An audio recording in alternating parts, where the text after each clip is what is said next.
Ini adalah kisah nyata saya di bulan Ramadan tahun 2008. Kami berada di Palembang bersama mitra saya, seorang pengusaha hiburan, Helmi Yahya. Kami sedang melakukan perjalanan untuk bertemu dengan maestro pujaan kami untuk sebuah pekerjaan idealis, membuat film berbasis lagu-lagu beliau. Kami akan bertemu dengan pencipta lagu anak legendaris, A.T. Mahmud. Dalam perjalanan di kendaraan terdengar bunyi telepon yang langsung diangkat oleh Mas Helmi dengan speaker mode-nya dia on-kan. "Bos, kita belum dapat talent nih buat acara naik haji gratis." Suara di seberang telepon terdengar galau. "Kok bisa?" Mas Helmi berkata dengan nada tinggi. "Sudah 3 hari syuting kok nggak ketemu?" Lanjut Mas Helmi berkata. Setelah itu dia mendengarkan argumen dari timnya yang panjang. Wajahnya memerah, bibirnya merapat dan jari tangannya diletakkan di dekat bibirnya. Itu kebiasaan dia kalau panik. Untung lagi di Palembang. Saya nggak tahu kalau ada anak Triwarsana di sini. "Kita ke tempat syuting dulu yuk." Demikian sebuah kata terucap dari mulutnya dan setelah itu dia diam. Setiba di lokasi, yaitu sebuah rumah yang disewa sebagai tempat menyembunyikan hidden kamera yang dipakai untuk merekam dan menguji kelayakan seorang talent untuk berangkat dihajikan gratis sesuai dengan tema acara tersebut. Mas Helmi memiliki standar yang sangat ketat. Seseorang tersebut bukan layak dihajikan gratis, bukan karena direkomendasikan oleh orang lain, tapi harus lulus tes. Ini memang memakan biaya, memang memakan waktu, tapi inilah kesempurnaan yang menjadi cirinya. "Mana data syuting talent hidden kamera yang kemarin-kemarin?" katanya lagi.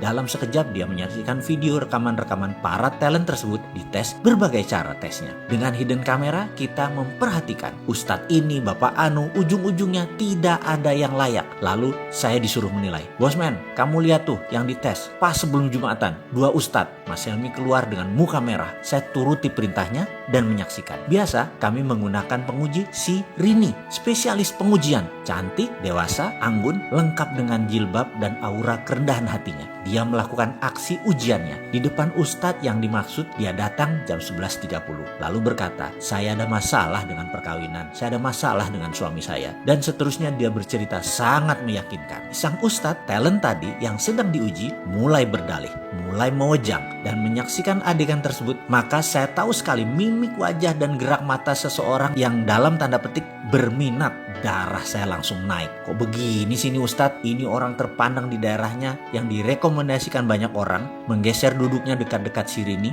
Hidden kamera menangkap seluruh adegan dengan jelas. Dan yang mengherankan dia abaikan sholat Jumat.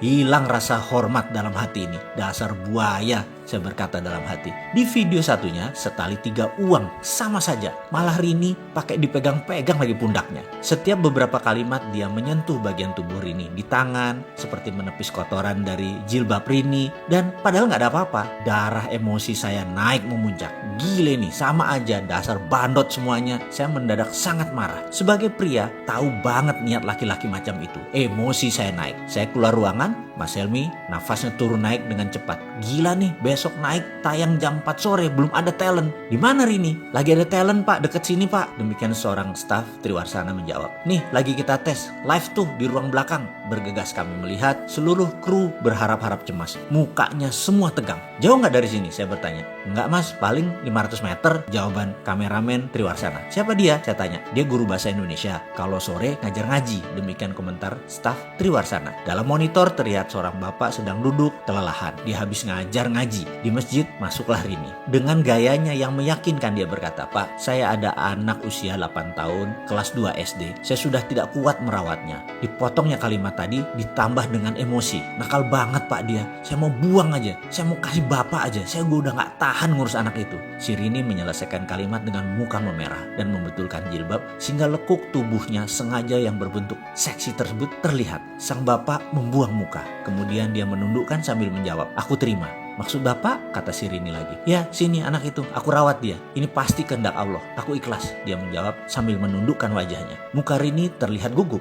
Boleh saya serahkan ke Bapak anak ini hari ini? Rumah kami jauh Pak, di 7 Ulu." Rini menambahkan bobot ceritanya. Sang bapak memiringkan pantatnya, di rogoh sakunya ada uang ribuan berlembar-lembar, kira-kira 15 lembar. Dia berkata, "Uangku hanya segini, diberikan ke Rini semuanya. Kamu ambil angkot, bawa anak itu kemari," tuturnya dengan santun. Setiap adegan ini kami menyaksikan dengan tegang. Bahkan penduduk sekitar mulai menggerombol di tempat kami. Sesak udara ruang monitor tersebut. Ayo kita ke sana, full kamera, kata Mas Helmi memecahkan ketegangan. Bergegas kami berangkat. Penduduk sekitar mengikuti gerak kru sebanyak 15 orang. 3 kamera, 2 sound boom sangat menarik perhatian warga kampung sekitar. Setibanya kami di lokasi, kamera langsung keluar dari segala penjuru. Sang bapak terkejut, wajahnya bingung. Kemudian Mas Helmi Yahya muncul dengan mengatakan, Alhamdulillah, bapak dapat hadiah naik haji gratis. Sang bapak terkejut bukan main. Wajahnya bergetar, giginya bergemerutuk, tak bisa berkata-kata, bersujud di sajadah berkali-kali. Dan selang beberapa menit hadir penduduk sekitaran, kira-kira 500-an warga kampung sekitaran, dan tanpa komando mengumandangkan kata-kata labaik Allahumma labaik. 500-an orang lebih meneriakkan kata-kata tersebut berulang-ulang. Bergetar kami semua. Air mata saya turun tanpa sebab. Saya bertanya pada seorang ibu yang berdiri sambil menangis. Siapa dia, Bu? Tanya saya. Oh, dia Pak Rahmat. Dia guru bahasa Indonesia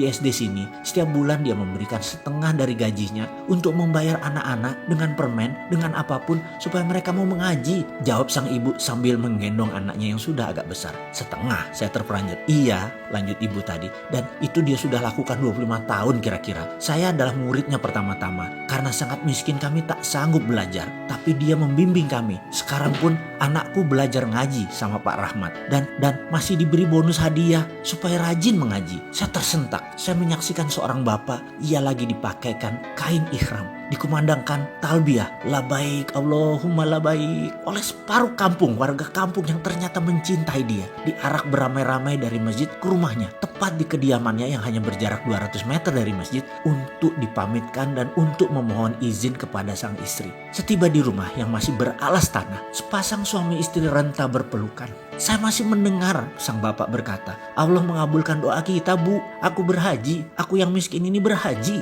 Suaranya lirih. Mohon izin ya, Bu. Tersungkur di tanah saya seketika mendengar kata-kata tersebut. Terima kasih ya Allah, terima kasih. Masih ada orang seperti Pak Rahmat. Engkau sisakan untuk kami belajar. Tak henti-henti saya bersyukur. Berangkat berhaji ke Baitullah tidak lagi persoalan pekerjaan dan jabatan ataupun uang. Berangkat haji adalah tentang kejernihan hati. Siapa yang pantas, maka Allah Subhanahu wa Ta'ala akan mengundang orang itu lewat jalan yang tidak pernah kita bayangkan. Marhaban ya Ramadan.